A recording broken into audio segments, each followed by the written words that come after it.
Bangladesh নভেম্বর-ডিসেম্বরে West ইন্ডিজের বিপক্ষে 3টি ওয়ানডে সিরিজ খেলবেন। ওয়েস্ট ইন্ডিজ সফরে যাবে টাইগাররা।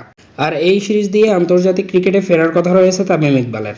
বিসিবি এখন থেকেই শুরু করে দিয়েছে তৎপরতা। 2025 সালের চ্যাম্পিয়ন্স ট্রফিতে তামিমকে খেলানোর জন্য কাজ করছে বিসিবির অপারেন্স কমিটি।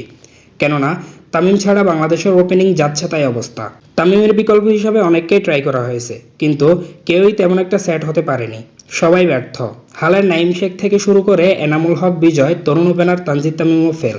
পরপর দুটি আইসিসি ইভেন্টে ফেল করে বাংলাদেশের ওপেনাররা। টপ অর্ডারের ব্যাটারদের ব্যর্থতার কারণে চারিদিকে তুমুল আলোচনা সমালোচনা। এই সমালোচনা থেকে বাঁচার জন্য তামিম ইকবালকে ফেরাবে বিসিবি, এটা একরকম প্রায় নিশ্চিত। বিসিবির নির্বাচক প্যানেলও চায় তামিমকে ফেরাতে, তবে এখানে বড় সমস্যা হতে পারে হাতুরু সিং। যদিও হাতুরুর উপর আস্থা হারিয়েছে বিসিবি, তাই তামিমকে ফেরাতে বিসিবির প্রায় সব পরিচালকই একমত। সবার মাঝে একরকম আলোচনাও শেষ তামিমকে ফেরানোর বিষয়ে। তামিমকে চ্যাম্পিয়ন্স ট্রফিতে ফেরানোর লক্ষ্যে ইতিমধ্যে কাজ করা শুরু করে দিয়েছে বিসিবি। তাই তো ওয়েস্ট ইন্ডিজ সফরে তামিমকে ফেরাবে বিসিবি। তামিম জাতীয় দলে ফেরাটা এখন শুধু সময়ের ব্যাপার।